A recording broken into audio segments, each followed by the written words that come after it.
Dans cette vidéo, je te propose de passer de ça à ça.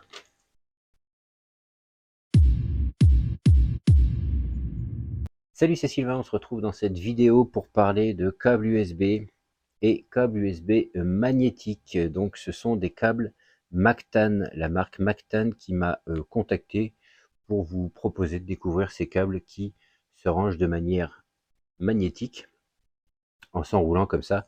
Donc soit dans ce sens-là, soit plutôt, tu peux le voir, dans ce sens-là. Dans tous les cas, je vais te les montrer un petit peu plus d'un petit peu plus proche. Donc c'est livré dans des petits cartons tout simple, tout basique.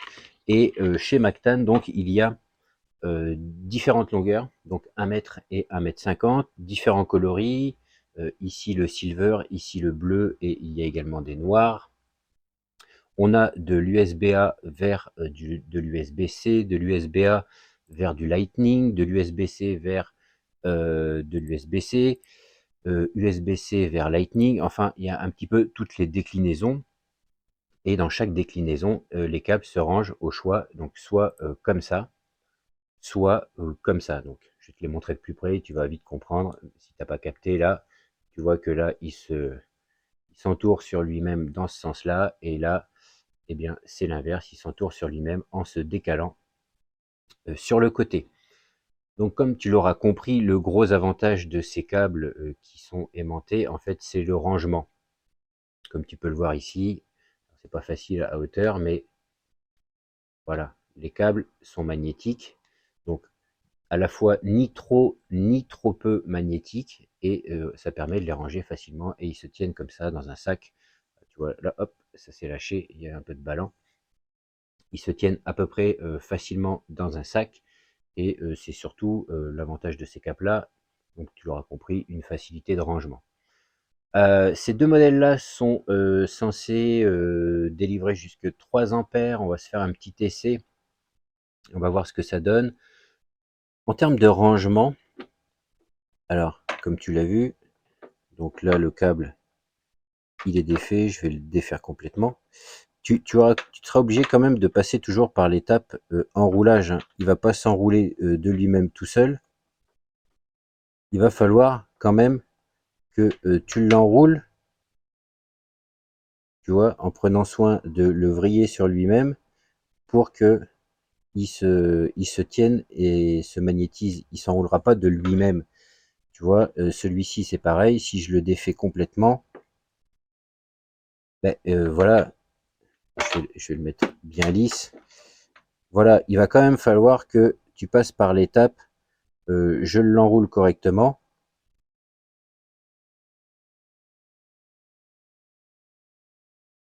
Alors, en plus là, dans un champ restreint, c'est pas évident. Voilà, tu vois, tu es quand même obligé de faire l'effort de l'enrouler, et puis après il va se tenir. Avec un câble, ça c'est un vieux câble classique, ben voilà, et si tu veux l'enrouler pour le ranger quelque part, de toutes les manières, tu passes également par la même étape, sauf que celui-ci, il va pas se tenir. Voilà, sur lui-même, il va rester comme ça, et potentiellement il va faire un nœud. Donc après tu peux toujours voilà, faire un truc comme ça, et finalement il va se tenir. Tu auras quand même l'étape rangement pour bien qu'il se tienne. Et puis là tu vois, par exemple, je l'ai rangé un petit peu à la va-vite. Bon, il se tient, mais il n'est pas totalement bien aligné, mais bon, tu vois, ça marche et c'est pas trop grave. En termes de magnétisme, tu vois, donc là j'ai sorti une rondelle de 6 large, et là une rondelle a priori de 12 un peu plus épaisse, tu vois. Donc la rondelle de 6, pas de problème. Voilà. Et la rondelle de 12, un petit peu plus difficile. Voilà, c'est juste pour te montrer le magnétisme, mais ça arrive quand même à l'apprendre. Et l'autre, tu vois, l'autre, il a un peu plus de difficulté à prendre la rondelle de 12. Mais on y arrive quand même. Voilà. Bon, c'est juste pour te montrer un petit peu la puissance, on va dire, du magnétisme, qui, encore une fois, est ni trop peu, juste suffisant pour se maintenir. Peut-être que un petit peu plus de magnétisme aurait été mieux, parce que ça, dans un sac, je pense qu'au bout d'un moment, si on bouge un peu, tu vois, voilà ce qu'il peut faire. Mais malgré tout, il se recolle aussi assez facilement. Donc on se retrouve pour tester ces câbles avec la petite batterie Fossibot. Donc je te montre. Là, du coup, on va avoir, hop, là je vais enlever mon doigt, la sortie qui va nous afficher le wattage, et puis j'ai installé une application sur ce téléphone. On va regarder un petit peu ce que ça donne. Voilà, donc là actuellement il est à 82%, il n'est pas en charge, donc je vais le brancher avec un des câbles ici. Donc ici ce sont des sorties 3 ampères, et c'est ce que supporte normalement ce câble. Donc on va voir, je le branche.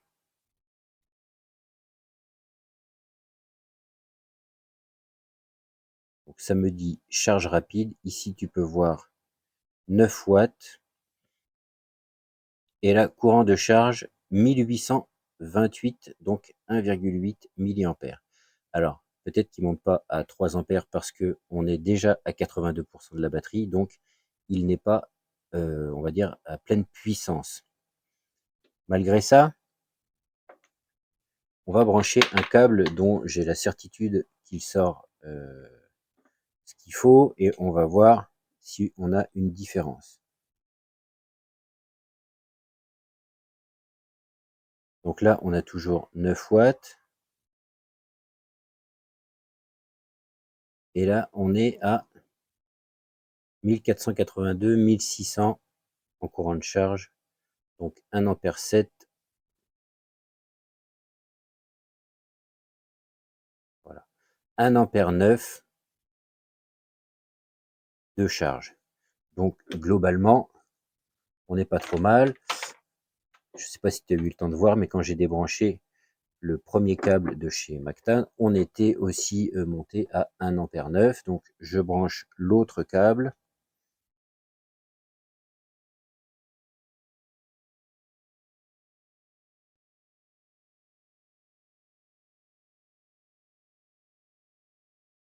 Donc là, 1 ampère 8, 1 ampère 9. Donc globalement, on est pareil. Ce que je vais faire, c'est que je vais décharger un maximum la batterie, et puis on va se refaire les tests pour voir si on monte à 3 ampères. Ok, donc on est sous la barre des 67%. Donc on va se refaire un test, voir si on consomme un peu plus d'ampères, et voir si on arrive à monter avec les câbles de chez Mactan au fameux 3 ampères indiqués.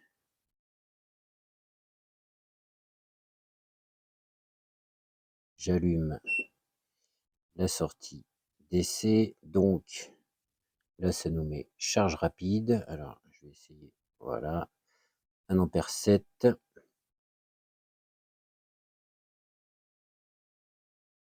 Voilà. On reste à 1 ampère 7. Là, on est tombé à 1636 milliampères, 1737. Voilà. Globalement, ça oscille dans ces valeurs-là. Donc, si je prends mon câble, que je sais qu'il est rapide, je le branche.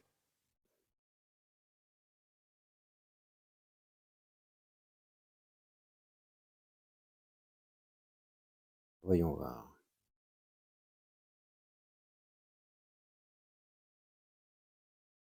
Ça monte gentiment.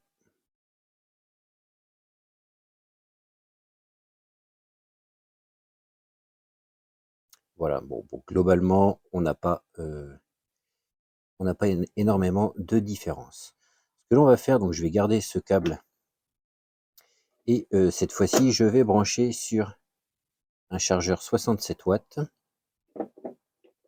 Donc je branche sur le côté de la batterie. Allez, c'est parti. Ça, c'est le chargeur d'origine du téléphone et le câble d'origine. On va voir ce qui se passe.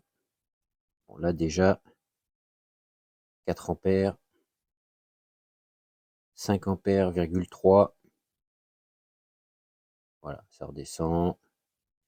5 ampères,9, 6,8, quasiment 7 ampères.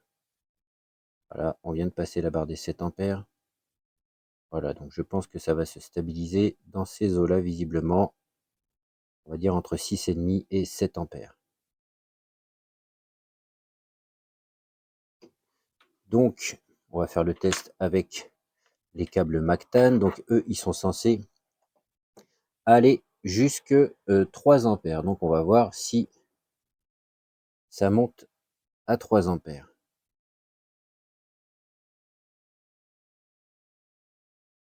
Le reflet, c'est pas évident.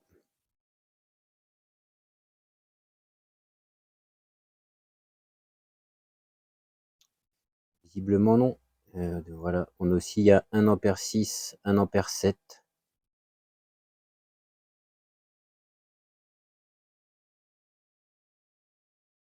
Je vais essayer avec l'autre. Là, ça diminue.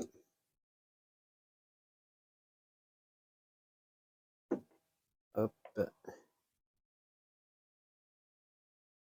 Et hop. Charge rapide.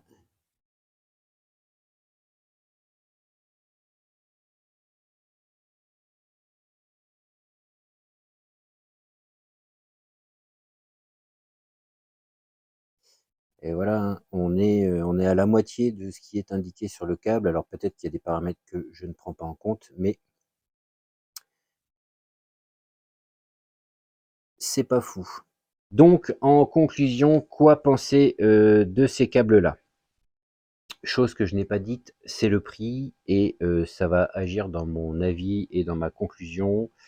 De mémoire, si on part du moins cher, je crois que sur le site Mactan, il est à 18,95 et le plus cher avec la capacité de passage de puissance dedans, je crois qu'il est à 28,95.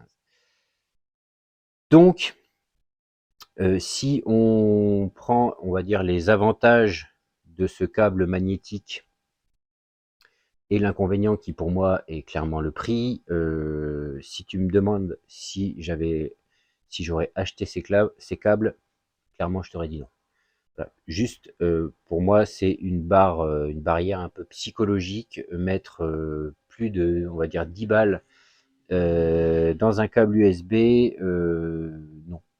Pas que je n'ai pas les moyens de mettre plus de 10 balles dans un câble USB, c'est juste que pour moi, cet avantage du magnétique ne vaut pas ce prix-là. Malgré tout, ça reste des câbles qui sont très fonctionnels, qui fonctionnent à peu près correctement, un petit peu moins puissant que, tu l'as vu, que le câble d'origine du téléphone avec lequel j'ai fait l'essai. Enfin, en tout cas, la puissance n'est pas égale.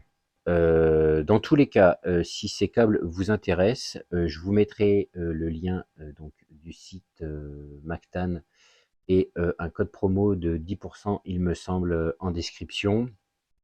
À savoir qu'ils m'ont proposé de souscrire à leur programme, on va dire, d'affilié, chose que je n'ai pas fait, donc je ne toucherai absolument rien sur les ventes des câbles Mactan. Voilà. Par contre, ils sont trouvables également sur Amazon. Sur certains modèles, il y a des coupons aussi de réduction de 10% sur Amazon. Je te mettrai également des liens Amazon. Là, cette fois-ci, ce sera des liens affiliés. Je voulais juste ne pas utiliser leur système d'affiliation chez Mactan. J'ai pas envie de m'inscrire à droite à gauche et voilà. Donc voilà, je pense que vous avez toutes les informations. Si ces produits vous intéressent, donc c'est assez nouveau. Je pense que la concurrence va arriver bientôt. On verra ce que ça donne niveau tarif, mais encore une fois, pour moi, c'est dommage. Ça reste vraiment trop cher pour ce que c'est. Sur ce, je vous laisse là-dessus. Je vous dis à la prochaine. Salut!